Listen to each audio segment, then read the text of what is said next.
नमस्कार दोस्तों, आज हम पढ़ेंगे अरिस्टोटल के बारे में, जिनको इंग्लिश में एरिस्टोटल और हिंदी में अरस्तू कहते हैं। मैंने आपको बताया था कि अगर आपको जो भी थिंकर पढ़ना है तो उनके समय काल में आपको जाना पड़ेगा और वहाँ की उस समय की स्थिति के बारे में आपको जानना पड़ेगा, तभी आप उस थिंकर को भलीभांति समझ पाएंगे। तो ये जो अरस्तू हैं, इनका जो काल देख रहे हैं आप, ये 384 से लेकर 322 BC तक इनका काल रहा है। यानी कि 384 में पैदा हुए और 322 में इनकी मृत्यु हो जाती है। ये जो अरिस्टोटल हैं, ये भी क्या हैं, ये ग्रीक के फिलोसोफर हैं। जिस तरह से प्लेटो एक ग्रीस के महान फिलोसोफर हुए, उसी तरह से अरस्तू भी ग्रीस के एक महान फिलोसोफर हुए, एक महान दार्शनिक हुए। इनको क्या कहा जाता है, इनके बारे में बोला जाता है he is the father of political science. इनको पॉलिटिकल साइंस का फादर बोला जाता है, father of political science, right. जबकि आपने पिछले लेक्चर्स में देखा, जब हम प्लेटो पढ़ रहे थे, तो प्लेटो को क्या बोला जाता है, प्लेटो को बोला जाता है फादर ऑफ पॉलिटिकल फिलोसफी, और इनको फादर ऑफ पॉलिटिकल साइंस बोला जाता है, जिसके बारे में हम आगे भी देखेंगे कि आखिर इनको पॉलिटिकल साइंस के पिता क्यों कहा गया है। पहले इनके बारे में कुछ जान लेते हैं, इनके बैकग्राउंड के बारे में जान लेते हैं। आपको ये सीरीज़ याद रहनी चाहिए कि सोक्रेट हैं, सोक्रेट किनके गुरु हुए, प्लेटो के, यानी कि सोक्रेट के शिष्य हुए प्लेटो, और इसी सीरीज में प्लेटो के जो शिष्य हुए वो एरिस्टोटल, और एरिस्टोटल के जो शिष्य हुए वो द ग्रेट अलेक्जेंडर, यानी कि सिकंदर महान। आप जानते हैं सिकंदर के बारे में, आप लोग सब जानते हैं कि सिकंदर को विश्व विजेता समझा जाता है। और सिकंदर की आपको जीवनी देखें तो 356 BC से लेकर 323 में उनकी मृत्यु हो जाती है सिकंदर की। यानी कि बेबीलोन की जो के रास्ते वो लौटते रहते हैं, तो बेबीलोन में उनकी मृत्यु हो जाती है सिकंदर की, ये आपको पता है, ठीक है। अब यहाँ पर देखें कि एरिस्टोटल किनके शिष्य हैं, प्लेटो के। प्लेटो इनको बोला करते थे ब्रेन ऑफ हिज एकेडमी, यानी कि प्लेटो ने इनको अपने एकेडमी का ब्रेन बोला था। यानी कि इस बात से आप अंदाज़ा लगा सकते हैं कि एरिस्टोटल कितने कुशाग्र बुद्धि के होंगे और कितनी ज़्यादा उनमें बुद्धिमत्ता होगी। तभी तो प्लेटो जैसा दार्शनिक व्यक्ति एरिस्टोटल को अपने एकेडमी का ब्रेन बता रहा है, ठीक है। दूसरी बात ये कि इनके जो फादर थे एरिस्टोटल के, वो एक फिजिशियन थे, यानी कि दरबारी फिजिशियन थे। दरबारी फिजिशियन का कहने का मतलब होता है, यानी कि कोर्ट में, यानी कि एक राज दरबार में, वहाँ पर उनकी जो पद थी वो फिजिशियन का था, ठीक है। और ये किसके राज दरबार में थे, तो अलेक्जेंडर जो हैं, यानी कि सिकंदर, इनके दादाजी के दरबार में एरिस्टोटल के पिताजी वहाँ पे फिजिशियन थे। तो आप देखें कि इनका जो बचपन से ही जो नाता था वो मेडिकल साइंस से हुआ, और इसी वजह से इन्होंने अपनी एनालॉजी में, जो कि आगे हम पढ़ेंगे, जैसा कि हमने देखा था कि प्लेटो में भी, कि प्लेटो बहुत ज़्यादा एनालॉजी इस्तेमाल करते हैं, सुकरात भी एनालॉजी इस्तेमाल करते थे अपनी बातों को समझाने के लिए, उसी तरह से अरिस्टोटल भी एनालॉजी इस्तेमाल करेंगे। अरिस्टोटल की एनालॉजी में आप देखेंगे कि बायोलॉजी और मेडिकल साइंस का आपको बहुत ज़्यादा प्रभाव दिखेगा, क्योंकि उनके पिताजी क्या थे, फिजिशियन थे, और वो किसके कोर्ट में थे, मैसोडन यानी कि यूनान के अलेक्जेंडर के दादाजी के कोर्ट में वो फिजिशियन थे, ठीक है। दूसरी बात ये कि यहीं पर इन्होंने एक अपना जो पर्सपेक्टिव है, आउटलुक एक जनरेट किया, साइंटिफिक आउटलुक का, यानी कि हर चीज़ को एक साइंस की तरह समझने की कोशिश की इन्होंने। तो हम देखेंगे इसलिए इनको क्या कहा जाता है, फादर ऑफ पॉलिटिकल साइंस, क्योंकि इन्होंने पॉलिटिकल जो चीज़ें हैं उसको साइंस की तरफ से देखा। ऐसी नहीं इन्होंने बात की प्लेटो जैसे प्लेटो बात करते हैं कि सोल के बारे में बात करते हैं। हमने देखा था कि थ्योरी ऑफ सोल में क्या किया था प्लेटो ने, कि अपने ह्यूमन ट्रेट्स को 3 भागों में डिवाइड किया था, जो कि एक वाद विवाद का एक प्रश्न हो सकता है।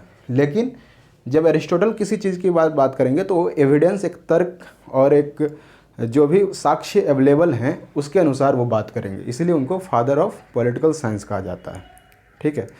उसके बाद फिर हम लोग देखते हैं कि इनकी जो भी शिक्षा हुई, ठीक है, ये जो स्टार्टिंग में बचपन में बहुत ही पढ़ने में विद्वान थे, तेज़ थे, तो इनको हर एक सब्जेक्ट का नॉलेज जब इन्होंने ले लिया, तो फिर ये 30 ईयर्स के एज में ये जाते हैं एथेंस पहुंचते हैं और एथेंस में जाकर इन्होंने प्लेटो से शिक्षा ग्रहण की। तो ये है इनकी बैकग्राउंड कि इन्होंने कैसे शिक्षा ग्रहण की और प्लेटो के कैसे ये शिष्य बने। और आगे चलकर हम देखेंगे, क्योंकि इनका कोर्ट से बहुत ज़्यादा नाता रहा है इनके पिताजी का, तो हम देखेंगे कि अरिस्टोटल किनके गुरु बन जाते हैं, अलेक्जेंडर के, यानी कि सिकंदर महान के। ठीक है, अब हम देखते हैं कि पिछले लेक्चर में हमने क्या देखा था। जब हम क्रिटिसाइज कर रहे थे प्लेटो को, तो हमने देखा था कि किस तरह से अरिस्टोटल प्लेटो की जो भी थ्योरीज रही है, जैसे theories of private property and wife, family and wife, तो उसमें हमने देखा था कि किस तरह से अरिस्टोटल ने उनका कटाक्ष किया था। साथ में थ्योरी ऑफ जस्टिस पर भी कटाक्ष किया था। फिलोसोफर किंग का जो आइडियोलॉजी है, आइडिया है जो प्लेटो का, उस पर भी क्या किया था, अरिस्टोटल ने कटाक्ष किया था। तो हम देखते हैं कि शिष्य और गुरु में कितनी ज़्यादा डिफरेंसेस है। लेकिन हाँ, सिर्फ ये डिफरेंसेस ही नहीं है, दोनों में बहुत ज़्यादा सिमिलरिटीज़ भी है। और वो सिमिलरिटीज़ अभी हम आपको दिखाते हैं कि क्या क्या सिमिलरिटीज़ रही है। तो सबसे पहली बात, तो सबसे पहला सिमिलरिटी तो यही है कि प्लेटो और अरिस्टोटल ये दोनों स्टेट की बात करते हैं, यानी एग्जिस्टेंस ऑफ स्टेट की बात करते हैं, स्टेट की नेसेसिटी के बारे में बात करते हैं। ठीक है, तो यहाँ पर दोनों की चिंता क्या है, स्टेट की फॉर्मेशन का। और ये स्टेट की फॉर्मेशन क्यों चाहते हैं, क्योंकि वहाँ पर ग्रीक में क्या है, इनस्टेबिलिटी है। तो instability was the major concern of both Plato and Aristotle. ठीक है, तो दोनों के बीच में हम लोग सिमिलरिटी देख लेते हैं।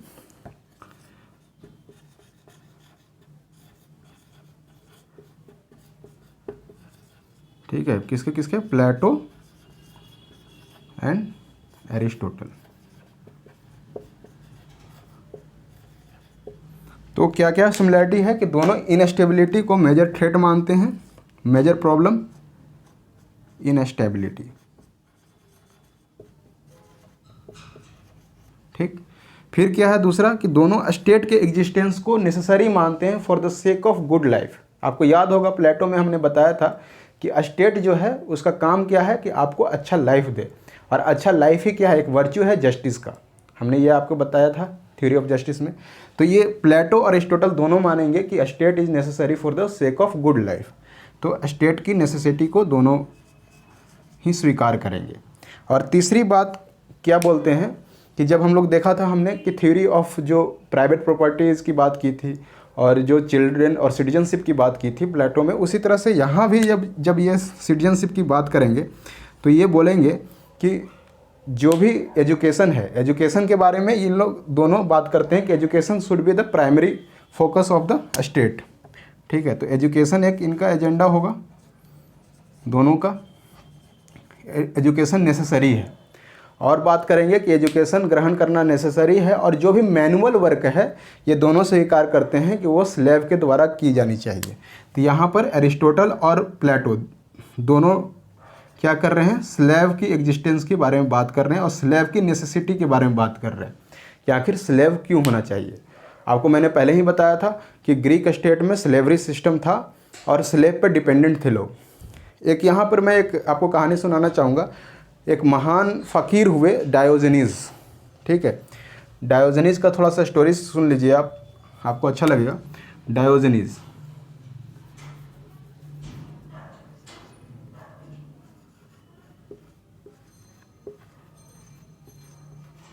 डायोजनीज जो थे वो एक ग्रीक में एक स्टोरी है, जैसे कि यूनान में जो प्रचलित स्टोरी है डायोजनीज की। वो एक महान फ़कीर हुए। वो पहले से फ़कीर नहीं थे, वो एक राजघराने से ताल्लुक़ रखते थे। और डायोजनीज क्या थे कि धीरे धीरे उनका जो मन है वो सन्यास की तरफ गया। और सन्यास में आप जानते हैं कि धीरे धीरे क्या करते हैं सारे लोग, अपनी जो भी सुख सुविधा की जो चीज़ें हैं वो त्याग देते हैं। तो उन्होंने राजपाट की जो भी सुविधाएं थी वो त्याग दी थी। लेकिन हाँ कि कुछ, क्योंकि वो क्या है कि हमेशा से एक अच्छे कंफर्ट में पले बढ़े थे और उनको अपने से काम करने की आदत नहीं थी, तो एक उन्होंने स्लेव रखा था। तो इसी से पता चलता है कि ग्रीक में स्लेवरी सिस्टम कितना प्रचलित था कि डायोजनीज जो कि फ़कीर हुए वो भी अंत तक अपने साथ एक स्लेव रखा करते थे। और वो जो स्लेव है उनका काम करता था। आप देखें कि यहाँ भी हम लोग बात कर रहे हैं स्लेवरी सिस्टम की, जिसमें बात करते हैं प्लेटो अरिस्टोटल दोनों कि एजुकेशन दी जानी चाहिए, और एजुकेशन और बाकी जो काम है जो लोगों का वो कौन करेगा, स्लेव करेगा, मैनुअल वर्क। तो यहाँ भी हम देख रहे हैं कि डायोजनीज जो हैं वो एक स्लेव अपने साथ रखते थे, एक ही स्लेव रखा था उन्हें कि ताकि कोई भी ज़रूरत पड़े जो भी उनका मैनुअल वर्क है वो उनका गुलाम करे। ठीक है, होता क्या है कि एक दिन क्या है कि ये स्लेव भाग जाता है, क्योंकि इनके पास तो कुछ रहा नहीं था, कुछ बाकी बचा नहीं था, सारा संपत्ति तो इन्होंने त्याग दिया था, तो स्लेव भाग जाता है। इस पर जो बाकी के जो साधु संत थे वहाँ के आसपास, उन्होंने बहुत ही एक पीड़ा व्यक्त की और उन्होंने बोला कि उस स्लेव को ढूंढकर उसको सज़ा मिलनी चाहिए। डायोजनीज ने बोला कि कोई बात नहीं, स्लेव था वो चला गया, वो अच्छा ही हुआ, क्योंकि ऐसा लगता था जब ये इन्होंने स्लेव को अपने गुलामी के लिए रखा था, अपने काम के लिए रखा था, तो वो भी तो एक स्लेवरी था। किन के लिए? डायोजनीज के लिए, क्योंकि आप किसी पर डिपेंडेंट हो, आपका काम कौन कर रहा है? स्लेव कर रहा है। तो आप स्लेव हो या स्लेव स्लेव है, इस बात पर एक डीप मीनिंग में आप जाकर अगर सोचेंगे तो आप अगर डिपेंडेंट हो, उसके बिना नहीं रह सकते, इसका मतलब आप उसकी नेसेसिटी के, उसकी जो ज़रूरतें हैं, आपकी जो ज़रूरतें हैं उसका गुलाम हो आप, जो कि उससे पूरी हो रही थी। तो इन्होंने बोला कि अच्छा है कि अगर स्लेव मेरे बिना रह सकता है, गुलाम जो है वो मेरे बिना रह सकता है, तो मैं क्यों नहीं गुलाम के बिना रह सकता। ठीक है, तो उन्होंने स्लेव को भी त्याग दिया। बाद में उनके पास सिर्फ और सिर्फ एक क्या है कि एक भिक्षा पात्र ही बचा था। वो भी जब वो स्नान कर रहे थे तो कहीं पे बह गया, तो उन्होंने बोला कि ठीक है कि अब इसकी भी ज़रूरत नहीं है। और पास में ही उन्होंने झील के पास कुत्ते को देखा, तो वो बिना ही भिक्षा पात्र का ही, बिना कटोरा का वो पानी पी रहा था, तो उन्होंने बोला कि अब इसकी भी ज़रूरत नहीं है। इस तरह से डायोजनीज एक फ़कीर का कहानी है जो बताता है ग्रीस में कि उस समय कितनी ज़्यादा स्लेवरी सिस्टम था वहाँ पर। तो यही हमने देखा क्या कि सिमिलैरिटीज़ क्या क्या है प्लेटो और एरिस्टोटल में। दोनों, एक बार फिर से मैं रिपीट कर देता हूँ, दोनों इनस्टेबिलिटी ऑफ स्टेट में जो इनस्टेबिलिटी चल रही है उसके बारे में काफ़ी कंसर्न है। दोनों स्टेट की नेसेसिटी को बताते हैं। दोनों कहते हैं कि स्टेट जो है is the necessary for the good life, और दोनों बताते हैं कि education should be the compulsory.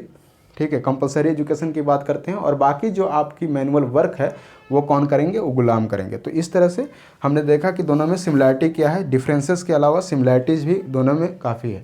Aristotle, जिस तरह से हमने प्लेटो में देखा था कि प्लेटो की एक प्रसिद्ध किताब द रिपब्लिक हमने देखा था उसके बारे में, उसी तरह से एरिस्टोटल की भी कुछ बुक्स हैं जो कि आप आंसर राइटिंग में लिखेंगे तो आपको ज़्यादा मार्क्स मिलेगा। जैसे कि बुक का नाम है पॉलिटिक्स, ठीक है, एथिक्स, ये सब इनकी किताबें हैं। तो आप जब भी अपने आंसर राइटिंग लें तो इन सब चीज़ों के बारे में आप ज़रूर जिक्र करें। ठीक है, अब यहाँ पर देखते हैं कि जिस तरह से प्लेटो जो हैं वो ज़्यादातर उनकी जो थ्योरीज़ है वो स्पेकुलेशन पर बेस्ड है। ठीक है, जैसे कि थ्योरी ऑफ हम सोल देखते हैं, है ना, ये जो ट्रेड की बात करते हैं हम लोग थ्योरी ऑफ जस्टिस में, कि हमने बात की थी कि हर एक इंडिविजुअल्स में अलग अलग ट्रेड्स डोमिनेंट करेक्टर है। तो वो क्या है? एक स्पेकुलेटिव मेथोडोलॉजी पर बेस्ड है, कोई उसका साक्ष्य नहीं मिलता है। कोई अगर साइंटिफिक प्रूफ अगर मानना चाहे कि आप बताइए कि आपके अंदर कितनी क्वांटिटी में डिजायर है, तो आप उसके माप नहीं कर सकते हैं। ठीक है, तो हम लोग देखते हैं कि प्लेटो का जो मेथोडोलॉजी है वो क्या है? स्पेकुलेटिव मेथोडोलॉजी है।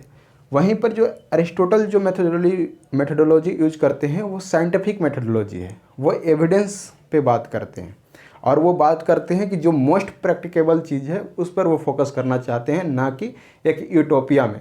इसलिए इन्होंने अपने गुरु के बारे में बोला भी था अरस्तु ने, कि अरस्तु जो है, जो अरस्तु ने बोला था प्लेटो के बारे में, कि प्लेटो अंत में क्या करते हैं? एक यूटोपियन स्टेट को जन्म देते हैं, जो कि कभी प्रैक्टिकल नहीं हो सकता है।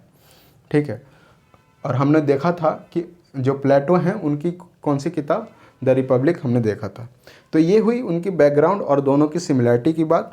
नेक्स्ट हम लोग देखते हैं कि पॉलिटिक्स, एक सब हेडिंग, एक हेडिंग आता है, आप इस हेडिंग को लिखें कि politics as a master science और मास्टर आर्ट, यानी कि जो पॉलिटिक्स है वो मास्टर ऑफ ऑल सब्जेक्ट्स है, इस तरह से हम लोग कह सकते हैं। Politics as a master science, politics as master science, ये बोलते हैं, कौन बोलते हैं? एरिस्टोटल, यानी कि अरस्तु पॉलिटिक्स को मास्टर साइंस बताते हैं। ऐसा क्यों बताते हैं? या मास्टर ऑफ ऑल सब्जेक्ट्स बताते हैं। ठीक है, ये क्वेश्चन पूछा भी जाता है कि comment politics is a master science और मास्टर सब्जेक्ट। ऐसा इसलिए बोलते हैं क्योंकि आपको अभी हमने बताया कि दोनों स्वीकार करते हैं, प्लेटो और एरिस्टोटल, की स्टेट का क्या काम है कि आपकी ज़रूरतों को पूरा करना, आपको एक बेहतर लाइफ देना। यानी कि स्टेट क्या है, state comes for the sake of good life ना। यहाँ पर आप समझने की बात है ये कि क्यों ये मास्टर साइंस बोला जा रहा है, और फिर बाकी तो आप खुद ही अपने वर्ड्स में लिख सकते हैं। तो यहाँ समझिए कि स्टेट क्या है, good life, for the sake of good life ये आया है अस्तित्व में। ठीक है, अब जो भी सारी जो सब्जेक्ट्स आपको पढ़ाई जाती है, चाहे आप एक्सरसाइज कर रहे हो, ठीक है, फिजिकल एजुकेशन दिया जा रहा है, अब फिजिकल एजुकेशन से आपको क्या ग्रहण होगा, फिजिकल एजुकेशन से आपको अच्छा हेल्थ मिलेगा, और अच्छा हेल्थ जब आपको मिलेगा तो वो क्या है कि आपको गुड लाइफ देगा। ठीक है, that will be the means of the good life. तो हम देख रहे हैं कि जो फिजिकल एजुकेशन है, पीएचई बोल दें इसको, फिजिकल एजुकेशन है, वो क्या है कि आपके गुड लाइफ के एक जरिया बन रहा है। ठीक है, उसी तरह से हम देखते हैं कि जो हाउस मैनेजमेंट है, ठीक है, ये सब एग्जाम्पल आप अपने आंसर में लिख सकते हैं, क्योंकि ये सब एग्जाम्पल एरिस्टोटल ने खुद दिया है। हाउस मैनेजमेंट, तो हाउस मैनेजमेंट से क्या आप कमाइएगा, वेल्थ कमाओगे आप। ठीक है, वेल्थ की आपको बढ़ोतरी होगी अगर आपने अच्छे से मैनेज किया तो। ठीक है, अब ये वेल्थ क्या है, आपको अगेन क्या देगा, गुड लाइफ। ठीक है, तो देख रहे हैं कि हम लोग कि जो हाउस मैनेजमेंट है, फिजिकल एजुकेशन है, या फिर आप कोई भी आर्ट्स सब्जेक्ट या साइंस सब्जेक्ट लेते हैं, तो उसका अंततः जो एंड है, जो अंततः जो लक्ष्य है, वो क्या है, बेहतर लाइफ है। और गुड लाइफ क्या है, is the necessity of the politics, यानी कि पॉलिटिक्स ही क्या है, गुड लाइफ है ना। एरिस्टोटल ने पॉलिटिक्स और गुड लाइफ को एक जैसा बताया है, स्टेट और गुड लाइफ को एक जैसा बताया है। तो हम देख रहे हैं कि बाकी जो सब्जेक्ट्स है वो मीन्स है, rest subjects are the means, और रेस्ट सब्जेक्ट्स और science are means, whereas politics is end. पॉलिटिक्स क्या है, ये एंड है, अपने आप में एक लक्ष्य है, बाकी सब क्या है, जरिया है। तो हम देख रहे हैं, इसलिए हम लोग कह सकते हैं कि politics is a master subject और मास्टर साइंस और मास्टर आर्ट्स। ठीक है, ये इस तरह से ये प्रूफ किया जाता है कि किस तरह से पॉलिटिक्स क्या है, वो मास्टर साइंस है। अब आपको होप कि अगर ये क्वेश्चन आए तो आप आसानी से कर ले जाओगे। ठीक है, नेक्स्ट हम देखते हैं, नेक्स्ट जो टॉपिक है हमारा, state as a natural institution, है ना। ये बात भी किसने बोली, एरिस्टोटल ने बोला कि स्टेट क्या है, वो नेचुरल है। ठीक है, यहाँ पर एक और इसमें और भी ज़्यादा क्वेश्चंस आएंगे जो कि हम लोग डील करेंगे, जो कि एरिस्टोटल का ही स्टेटमेंट है। उसी स्टेटमेंट को आपको कमेंट करने के लिए या डिस्कस करने के लिए दिया जाता है। तो हम लोग अब नेक्स्ट देख रहे हैं, state as a natural institution. What, state as a natural institution, यानी कि राज्य जो है एक प्राकृतिक संस्था है। किस तरह से प्राकृतिक है, ये भी हम समझ लेते हैं।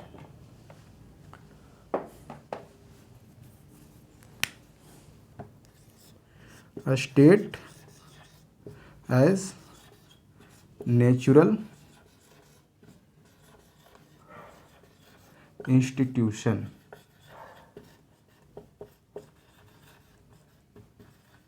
यानी राज्य एक प्राकृतिक संस्था।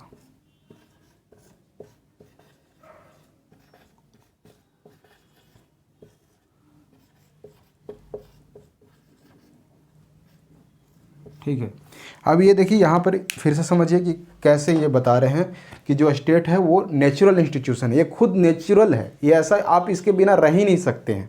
ये बताते हैं अरस्तु। ये बोलते हैं कि स्टेट जो है वो ह्यूमन की नेचुरल एग्जिस्टेंस के लिए ज़रूरी है। ठीक है, यानी कि Aristotle state is necessary as well as natural for human being. ये आप जो नोट्स देख रहे हैं, अगर आपको चाहिए ये नोट्स तो आप हमें कमेंट बॉक्स में कमेंट कर सकते हैं। ठीक है, इन्होंने बोला कि जो लोनली जो आदमी है ना, वो सस्टेन कर ही नहीं सकता है। अगर व्यक्ति अकेले रहे तो वो सस्टेन नहीं कर सकता है, क्योंकि इंडिविजुअल की अपनी ज़रूरतें हैं, उस ज़रूरतों को वो अपने इंडिविजुअल लेवल पर पूरी नहीं कर पाता। इसलिए मैन और वुमेन वो टुगेदर आते हैं और एक फैमिली का निर्माण करते हैं। लेकिन फैमिली भी क्या करती हैं, सारी ज़रूरतों को आपको पूरी नहीं कर सकती, वो सिर्फ़ और सिर्फ कुछ एस्पेक्ट्स है गुड लाइफ की, उसे ही वो पूरा कर सकती है। इसीलिए फैमिली के बाद फिर क्या फॉर्म होता है, village. Village comes into the existence after the family. अब विलेज भी की भी अपनी लिमिटेशंस है, वो भी आपके हर एक एस्पेक्ट ऑफ गुड लाइफ को पूरा नहीं कर सकता है। Village is capable of fulfilling only A part of और ओनली वन और another item of good life.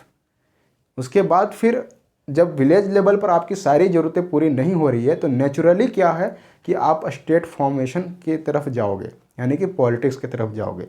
और फिर विलेज से क्या है, स्टेट की फॉर्मेशन होती है। जब स्टेट की फॉर्मेशन होती है तो स्टेट को बोला जाता है, अरिस्टो ने बोला है कि it is the perfect institution. और बाकी जो इंस्टीट्यूशंस हैं जैसे कि इंडिविजुअल, फैमिली और जो विलेज, वो क्या है, इनपरफेक्ट है, ठीक है। और जो स्टेट को बोलते हैं कि state is capable of fulfilling your all needs, सारी ज़रूरतों के आपकी स्टेट पूरी कर सकती है।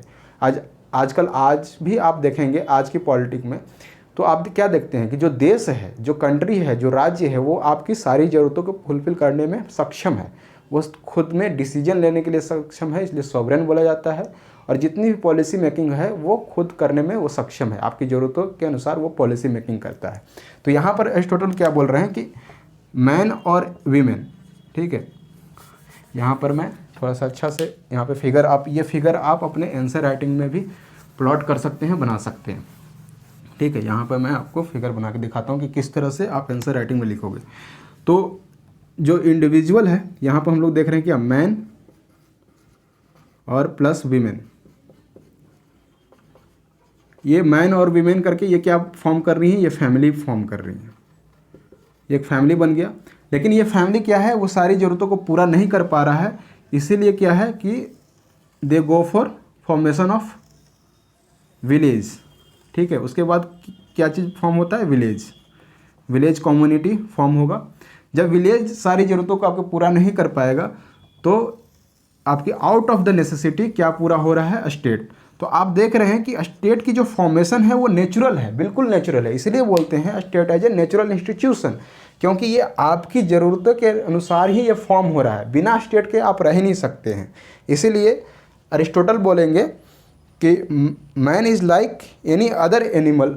जो मैन है वो क्या है, कोई बाकी जानवरों की तरह ही होगा, अनटिल और अनलेस कि वो स्टेट फॉर्मेशन ना करे, स्टेट में लिव मतलब रहना स्टार्ट ना करे। तब तक अगर जब तक वो स्टेट में रहना स्वीकार नहीं करता है तब तक क्या है, वो बाकी एनिमल की तरह ही है। कैसे, क्योंकि बाकी एनिमल का क्या है, मेन मोटो क्या है, सर्वाइवल, जो कि हमने प्लेटो में भी देखा था। Survival is the final goal of other animals, but man के लिए क्या है, गुड लाइफ फाइनल गोल है। और for the sake of good life क्या आ रहा है, स्टेट की फॉर्मेशन करना जरूरी हो रहा है। तो यहाँ पर एक और ये स्टेटमेंट बोलते हैं कि state is a prior of man, ठीक है। ये स्टेटमेंट आप बिल्कुल लिख लें, state is a prior of man. और ये आप आंसर राइटिंग में ये आप लिखेंगे। अगर आपको पोस्ट करना है तो आप ये पोस्ट कर सकते हैं मुझे आप ईमेल पे, जो कि डिस्क्रिप्शन बॉक्स में या चैनल पर दे दिया हुआ है। क्वेश्चन है state is prior to man, state is prior to man. अब इसमें क्या लिखना है, तो आपको यही ज़रूरतें दिखाना है कि किस तरह से स्टेट ज़रूरी है। उसके बाद आपको क्या लिखना है कि जो स्टेट है वो मैन के एग्जिस्टेंस के लिए कैसे इम्पोर्टेंट है। तो अभी मैंने आपको बताया कि जो मैन है वो तब तक मैन नहीं है, तब तक ये ह्यूमन बीइंग है ही नहीं जब तक ये अनटिल और अनलेस वो स्टेट में रहना स्टार्ट ना कर दे। तो मैन को मैन कौन बना रहा है, वो स्टेट बना रहा है। अगर स्टेट नहीं रहे तो अरिस्टोटल क्या करते हैं कि man is like any other animal, ठीक है। तो यहाँ पर हम देख रहे हैं कि किस तरह से state is prior to man है। सेकेंड चीज़ आप क्या मेंशन करोगे, तो आप देखोगे यहाँ पर इन्होंने बोला कि हिस्टोरिकली क्या है, हिस्टोरिकली जो है मैन स्टेट से पहले आया है, ठीक है। क्योंकि मैन आया पहले, उसके बाद ही तो स्टेट फॉर्मेशन किया उसने। लेकिन अगर लॉजिकल सोचा जाए, लॉजिकल किस तरह से सोचा जाए कि मैन है, उसकी जो एट्रीब्यूट्स हैं, ह्यूमन बीइंग की जो एट्रीब्यूट्स है जो उसके अंदर आई हैं वो क्या है, स्टेट फॉर्मेशन के बाद ही आई हैं। इसलिए यहाँ पर कहा जा रहा है कि state is prior to man. उन्होंने मैंने आगे ही आपको बताया था कि वो बहुत ज़्यादा बायोलॉजिकल एनालॉगी की इस्तेमाल करेंगे और मेडिकल एनालॉगी की इस्तेमाल करेंगे। वो यहाँ पर ह्यूमन बॉडी की इस्तेमाल करते हैं एनालॉगी की। वो बोलते हैं कि फुल जो फुल है is a prior to part, ठीक है, फुल कम्स बिफोर पार्ट। यहाँ पर आप ये भी स्टेटमेंट लिख सकते हैं ये जो क्वेश्चन लिखने के दौरान कि full comes before the idea of part. आप देख रहे हैं कि किस तरह से ये एनालॉगी इस्तेमाल कर रहे हैं, आइडिया ऑफ पार्ट। यहाँ पर ये बॉडी का एनालॉगी का इस्तेमाल करते हैं। ये बोलते हैं कि जिस तरह से ह्यूमन बॉडी है, ठीक है, इसके अलग अलग क्या हैं, पार्ट्स हैं, ठीक है, हाथ है, पैर है, इन लोग का अलग अलग क्या है, अपना अपना फंक्शन है। लेकिन क्या आप हाथ को और पैर को बॉडी को से अलग करके आप उनका अस्तित्व देख सकते हैं? अगर आप अपने बॉडी से हाथ को, ठीक है, और जो पैर है उसको आप अलग कर दें तो क्या इसकी आइडेंटिटी वो रह जाएगी जो पहले थी, उसकी आइडेंटिटी ही ख़त्म हो जाएगी, ठीक है। उसी तरह से ये बोलते हैं कि अगर आप स्टेट से इंडिविजुअल को निकाल दें तो उसकी identity as a human being नहीं रह जाएगी। इसीलिए ये बोल रहे हैं state is prior to man, ठीक है। ये समझ में आ गया। तो ये एनालॉगी का आप इस्तेमाल कर सकते हैं। इसलिए हम लोग ने देखा कि state is as a natural institution कैसे है और state is prior to man कैसे है। नेचुरल इंस्टीट्यूशन में आगे बात करते हैं कि कोई अगर बिना स्टेट का रहता है तो या तो वो जानवर है या तो वो भगवान है। ये स्टेटमेंट भी वो इस्तेमाल करते हैं, यानी कि वो इस्तेमाल करते हैं कि the man who lives without state is either beast और गॉड, ठीक है। ये स्टेटमेंट भी पूछा जाता है, ठीक है। तो ये हो गया कि किस तरह से state is prior to man है। नेक्स्ट स्टेटमेंट क्या है, man is by nature a political animal, ठीक है। तो यहाँ भी आप क्या, यही जो एनालॉगी है यहाँ पर जो फैमिली, विलेज और स्टेट, उसमें भी आप यही इस्तेमाल करेंगे। नेक्स्ट क्वेश्चन में क्या है, नेक्स्ट क्वेश्चन या next statement of the Aristotle related to state formation. वो नेक्स्ट स्टेटमेंट है man is by nature a political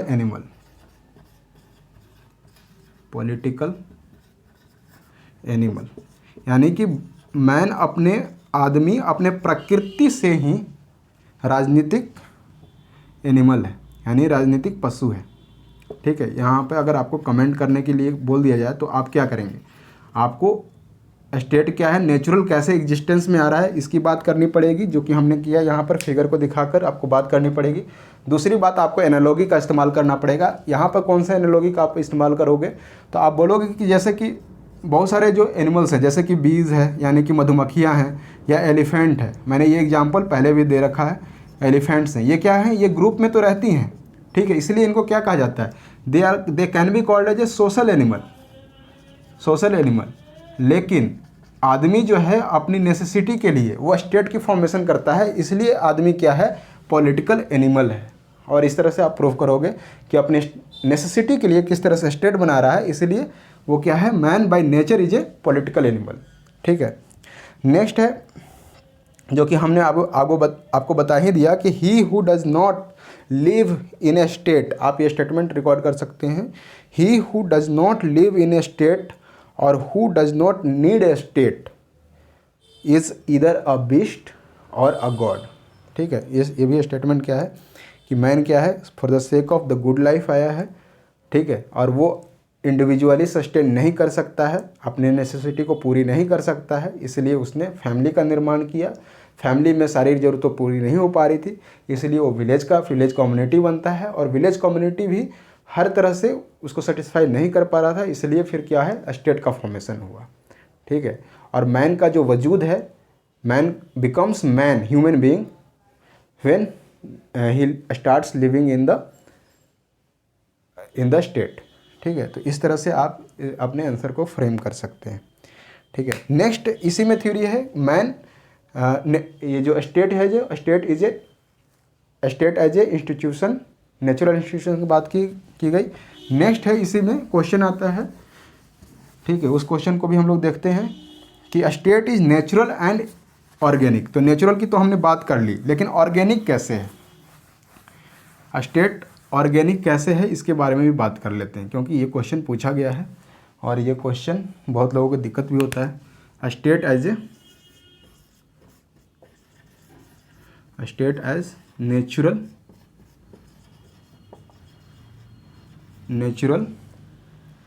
and organic. Natural पर तो बहुत बात हो गई और आपको होप कि समझ में भी आ गया होगा कि नेचुरल कैसे है, लेकिन ऑर्गेनिक कैसे भैया, ये भी देख लेते हैं।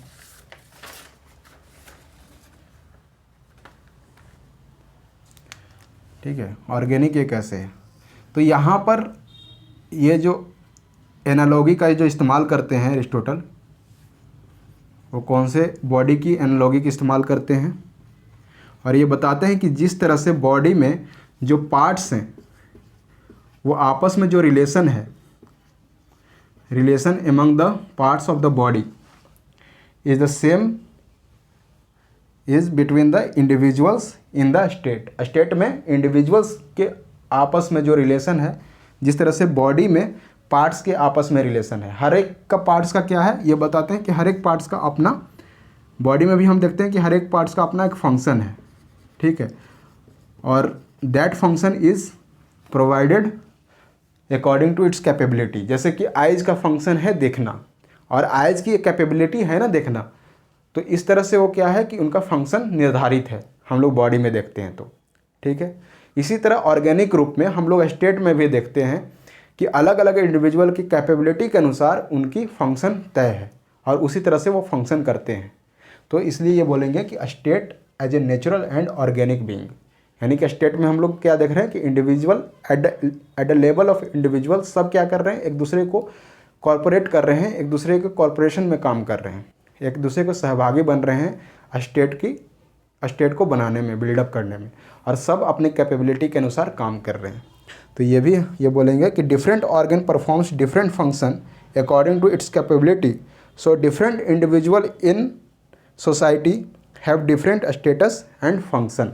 ठीक है, ये बात करेंगे। फिर आगे बात करते हैं कि डिवीजन ऑफ जो लेबर है among the different groups of the individual benefits all of them. ठीक है, जो भी लेबर का डिवीजन, उससे क्या है, सभी को फ़ायदा पहुंचता है ना। तो शरीर में भी क्या है, डिवीजन ऑफ जो फंक्शन है, जो कार्य है, उससे क्या है, एज ए होल बॉडी आपको फ़ायदा पहुंच रहा है। तो यहाँ भी हम देखेंगे कि state as a organic being कैसे है। ठीक है, तो ये सब आप मेंशन कर सकते हैं। नेचुरल का जैसे कि बताया पहले उस तरह से आप मेंशन कर सकते हैं, और ऑर्गेनिक के बारे में इस तरह से मेंशन कर सकते हैं। ठीक है, आप यहाँ पे ह्यूमन बॉडी का एक फ़ोटो भी बना सकते हैं, रफ डायग्राम, और इस तरह से अपने आंसर को आप कंक्लूड कर सकते हैं। ठीक है, तो ये हुआ कि आज हमने अरिस्टोटल के दो थ्योरीज के बारे में बात की, एक तो as a natural being of institution, और दूसरी हमने बात की थी कि politics as a master science कैसे है एंड आर्ट्स कैसे है। आगे के लेक्चर जैसे बढ़ेंगे तो नेक्स्ट लेक्चर में हम लोग पढ़ने वाले हैं जो कंसेप्ट है उनका, प्राइवेट प्रॉपर्टी, जो फैमिली की और जो स्लेव की, इसके बारे में भी देखेंगे। उसके बाद फिर नेक्स्ट कंसेप्ट आता है कंसेप्ट ऑफ सिटीजनशिप, एरिस्टोटल ने दिया था। उसके बाद इनका भी एक कंसेप्ट है कंसेप्ट ऑफ जस्टिस। ठीक है, उसके बाद ये फिर एक और कंसेप्ट लेकर आते हैं, कंसेप्ट ऑफ पॉलिटी और कॉन्स्टिट्यूशन। तो बहुत सारे कंसेप्ट हैं। फिर रिवॉल्यूशन के भी बारे में बात करेंगे कि प्लेटो जो एरिस्टोटल हैं वो रिवॉल्यूशन को क्या मानते हैं, अच्छा मानते हैं, बुरा मानते हैं। अगर रिवॉल्यूशन ख़राब है तो उसमें उसकी रेमेडीज़ क्या है। जैसे कि आज हम लोग देखते हैं ना कि बहुत सारी गवर्नमेंट परेशान रहती है कि रिवॉल्यूशन ना हो जाए, रिवोल्ट ना हो जाए, है ना। तो इसका उन्होंने समाधान भी बताया था, तो इसके बारे में पढ़ेंगे। और लास्ट में तो आपको पता ही कि हम हर एक थिंकर्स का क्रिटिसिज्म करते हैं, उनको क्रिटिसाइज करते हैं, और साथ साथ हम जो भी थ्योरी पढ़ते हैं तो उससे रिलेटेड जितने भी क्वेश्चन हैं हम लोग करते जाते हैं। आज भी हमने 2-3 क्वेश्चन पे बात की, होप कि आपको समझ में आया होगा। आप इस आंसर को लिखें और आपस में एक दूसरे को पढ़ाएं या फिर हमें मेल पर पोस्ट कर सकते हैं। थैंक यू फ्रेंड्स, आज के लिए बस इतना ही।